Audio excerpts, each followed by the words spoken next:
Good morning, good afternoon, good evening, and welcome to the first instance of the Antrea community meeting for December 2023. And for today, our agenda is pretty much the same agenda as the last community meeting. We have to go over the topics that we were not able to cover in the last community meeting. And specifically, we have to cover four upstream issues that have been filed pertaining mostly pertaining Antrea as a secondary CNI. So I've shared the list of issues in the chat here. Now, what I don't know and what I will ask Anton and Jan June that proposed this list of topics is in which order we want to discuss them. Any order is fine, or do you have a particular order in mind? I think any order is fine. So they are pretty independent. Okay, so let's go with the first one. I'll also share my screen so that we can go and discuss. So the first one reported is about making Antrea. I think that the question is, does Antrea work as secondary Malthus CNI? But it needs to be translated about what it takes to make Antrea work as a secondary CNI plugin. So Anton, I see that you already have commented on this issue. Maybe you can share your point of view. Yeah, I should have refreshed my memory, but yeah, I think you said it right. It's about being able to use Antrea to provision secondary networks while running Malthus. So it's not a use case we've covered so far with the secondary network feature. It seems to me that yeah, there are multiple use cases that people want to address. I mean, they tend to all involve like using OVS bridge for secondary networks. I think there is a VLAN case that Janjun has been working on, of course, in a different context, right? It's without Malthus. And there's also interest, I think, in people being able to create overlays with the secondary network, kind of like similar to what we do for the primary network by default for Antrea. So obviously, I don't think it's going to work out of the box right now if someone tries it, which is kind of like what I've was discussing in my comment. But I feel like this is something we could try to do if we think it's an interesting use case. I think I wonder if Calico supports it. I didn't look. I thought someone mentioned that before, but I would need to check.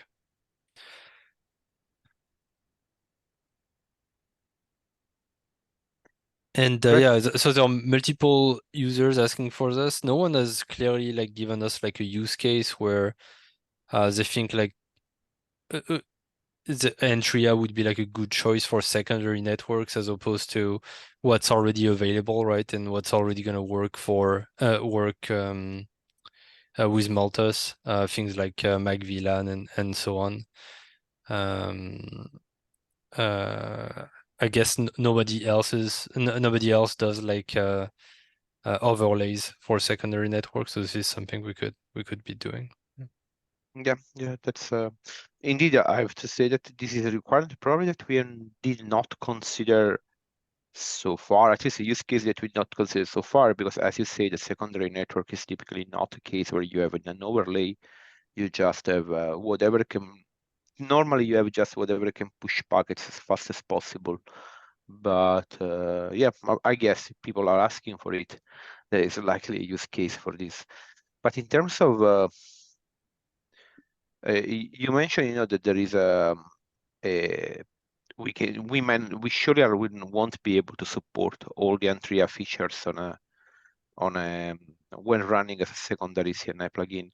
So, for instance, I'm thinking about the network policies and I mean, probably it does not make sense to go into details and discuss right now about all the features that we might or might not want to support. But yeah, that definitely needs some work. Yeah, when you And start talking about like having access to all the traditional Kubernetes features for secondary networks, right? Things you have normally for the primary network, I mean, like service load balancing and network policies. I think it gets closer and closer to the work that's going on upstream to support like multiple networks for pod with like the full list of Kubernetes services available for each of those secondary networks. yeah, that's right. That's right. Okay. And regarding, I don't have any question regarding this issue. Is I mean, probably the only thing is that if we were to target to an Antrea release, do you think? I don't know if this is unlikely to be a target for 1.15, or mostly likely be something for 1.16, right? Yeah, and actually I do have one question for Genjo, and I was wondering if he knows like how easy it would be to leverage the work he's been doing for like VLAN support and using Antrea IPAM to allocate IP addresses for secondary networks. How easy it would be to just take that work and make it work when using Multus, or if he thinks it's like a big stretch. Anthony, to be honest, I didn't think through this, so probably I cannot answer the question for now. Okay.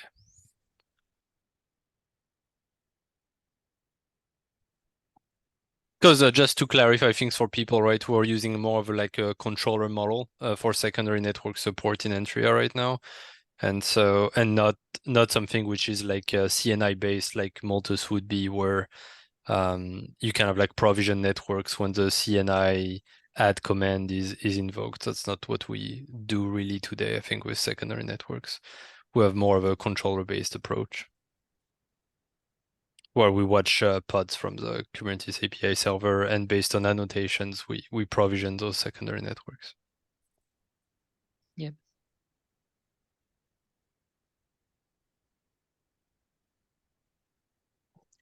So Oh, if we want to make progress on this, maybe I'll update the issue probably tomorrow. I feel like we're still waiting for like a compelling use case, because I see that the last comment from this issue is we are looking for this functionality Multus CNI with default OVN and secondary Antrea.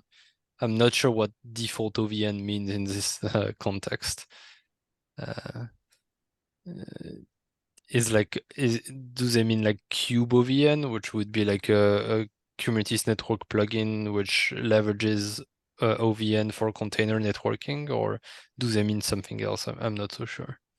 I think they have two different CNIs right now. The other one is called Oven Kubernetes, which might Oh, okay, be there. okay. Yeah. Oh, so that would be on OpenShift. Okay.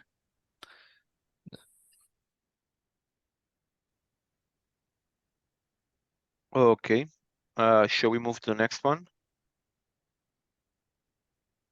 Yeah, if you move to the multi-queue VS1 5694, I can probably Okay, let's give a go quick in. presentation of that.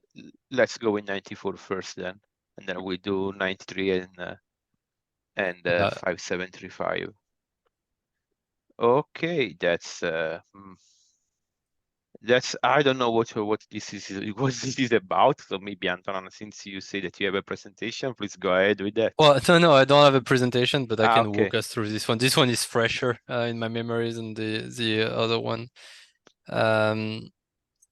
So this person is doing some like I think experimentation with Antrea secondary network support, the stuff that Genjen has been working on.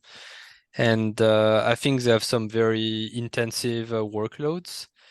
And what they're writing here is that essentially the default V setting, so when you create a VEs, by default, you're going to get one RxQ and one TXQ for that VEs. And apparently using the IP tool, you're able to change the number of queues, which can have like a significant impact on traffic when your pods have like a large number of CPUs available to them, and your application is very network intensive, right? My understanding is by default with a single queue, you're not going to be able to fully utilize your CPU cores when you have many connections, and get like very high throughput. So I wasn't able to find like a lot of references about this setting online, but so I asked the person that opened the issue to kind of like run some experiments with iPerf and try to see if there is like a significant difference when they have multiple connections with a large amount of traffic, and see if they can achieve better throughput. And if you scroll down to the end of the issue, Salvatore, I'm doing that. thank you, is basically saying that I think in his setup he has like 12 CPU cores, 12 vCPUs that he's assigning to containers, and if he configures the VEs to have like 12 TX queues and 12 RX queues, and he does some pod-to-pod traffic on the same node, he's able to achieve 2 to 3 times cumulative throughput when you take all those TCP streams together than when he uses the default configuration with a single queue for HVs. And I think the ask is to add, what did we say? Maybe something like a pod annotation, so that when we create the secondary network for the pod, we're able to basically take care of allocating additional queues for the Vs as we create it. Right?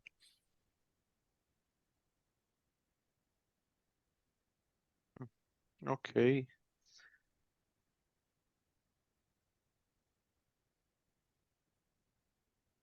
Yeah, Go ahead. go ahead. Sorry. No, I don't. I don't have any question at the moment. It's just that it will be probably the first time that you expose a kind of low-level details into pod annotation, but I don't see a reason for not doing that. Sorry, go ahead. For a user-facing annotation, yeah, I agree. I mean, one could argue that a lot of the secondary network configuration could be considered low level for some users. I mean, especially when you start doing like SRIOV and things like this. I was thinking that it's somewhat low risk, right? Because it's just for secondary networks. It's not like we're exposing this configuration for our primary network. And if there is like a user requirement, we can consider doing that, especially since it's probably not a lot of work to provide something like this, just some additional configuration on the VEs when we create it. We can also ask the user for more data if we want like more supporting evidence that this can provide a real advantage. Mm-hmm. Okay. Last question for me regarding this capability is that is this something that we can easily test into our CI, or do we need some changes in the infrastructure for setting up multiple TCP queues, multiple TX queues? I'm just top of my head. I'm not sure if this thing can work in the kind CI. Probably it will just be testing. Will probably need to be require some different infrastructure. I mean, we can test the configuration aspect of it, right? By like, let's say we do this through a pod annotation, we can add the pod annotation and then check that the VEC itself is configured correctly. So testing the configuration path is not an issue. Yeah. Now, usually doing those kind of like a throughput test as part of automated CI, in our case at least, is not like a great idea, right? It's Right. And I'm not sure this is something, I mean, once you confirm that there is value in providing that configuration parameter, once you confirm that empirically, I think all you really need to do is validate like the configuration path.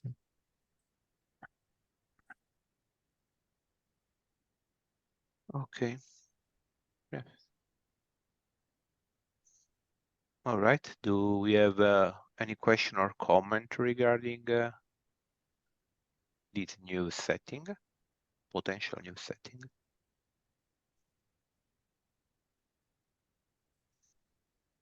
Going 3.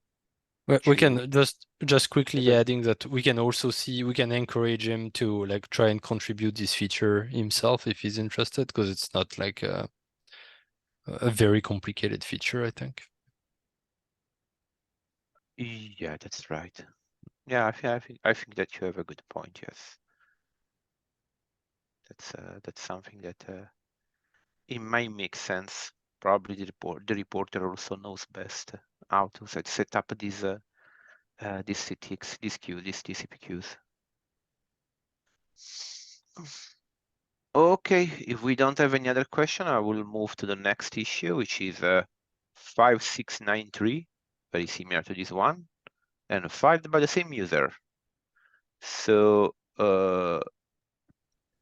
sorry, I never looked at this one in particular, and this is not. Yeah, go ahead, Janjan. Sauter, I can talk about this one. Basically, John wants to. He's playing with my current implementation for secondary VLAN network. Basically, that can allow you to create a secondary OS bridge, and connect your secondary interface to the bridge and configure VLAN ID. I think John is playing with that feature. And he had a request because in the current implementation, I always enable Antrea IPAM for all the secondary interface and the secondary bridge, and they will all get an IP from Antrea IPAM. But he has the requirement to, create interface without IP in his use case. So he made this request. Actually, I already created a PR and actually I got the PR reviewed by Antony and merged it, I believe last week. So yeah, basically I believe it's a valid request, and it's pretty interesting for me to learn. Actually, the user want to connect the VLAN interface to the second bridge, and they don't require the IP on the interface.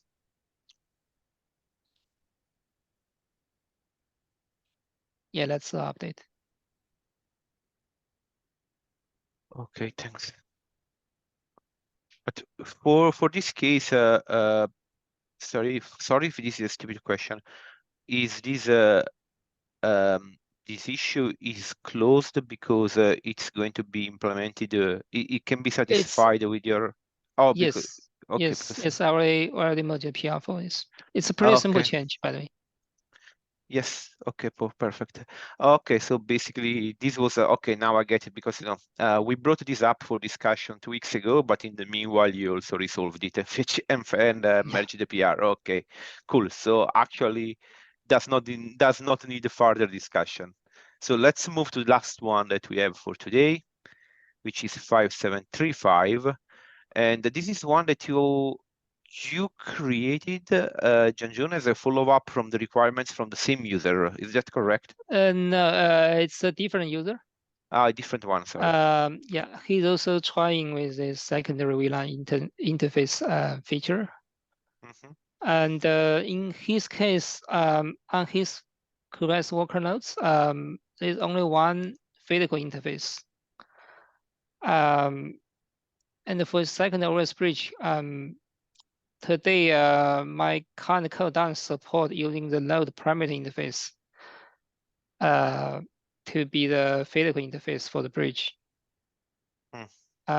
So the request is pretty simple. He just wants us to support the, using the primary leak to be the secondary OS bridge interface. Okay. I think it's pretty durable. But just like similar to our, I think it's called bridging mode. The Antrea flexible IPAM with bridging mode that we connect the physical interface to the primary OS bridge, right?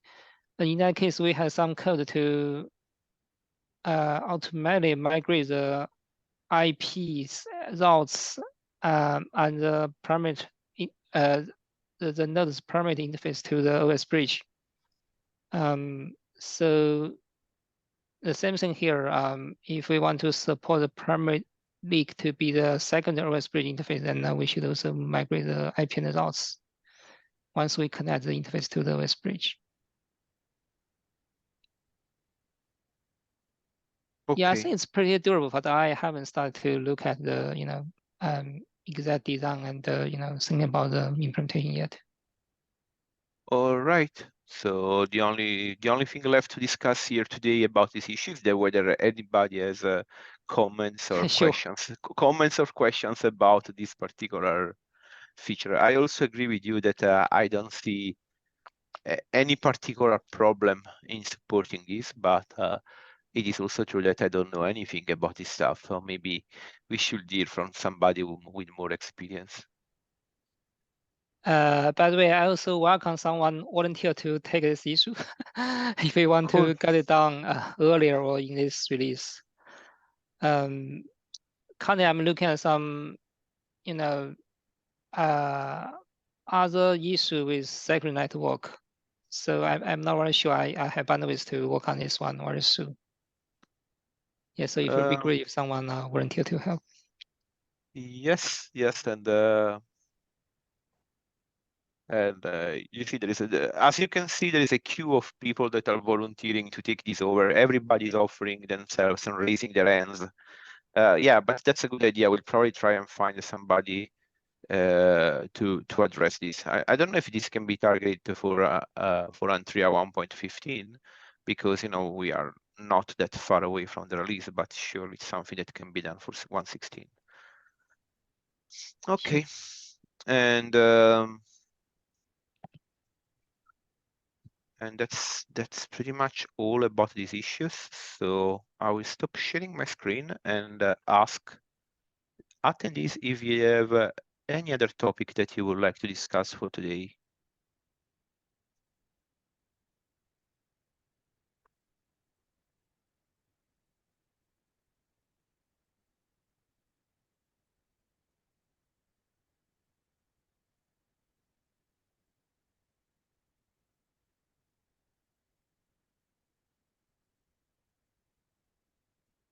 Waiting 10 more seconds.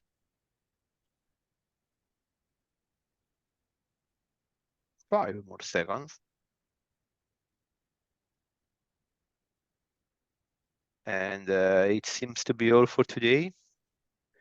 Thanks a lot for attending the call, and we'll meet again in 2 weeks' time. Sorry for the interruption. I was just checking whether in 2 weeks' time we will be in the we will be in the Christmas week. No, yeah, it's like 2 weeks from now. It's December 19th, so it should be okay. All right, see you in 2 weeks, and I wish everyone a good evening or a good afternoon. Thanks a lot for attending, and talk to you soon. Thanks, bye. Thanks. Bye-bye. Thank you. Bye. Bye-bye.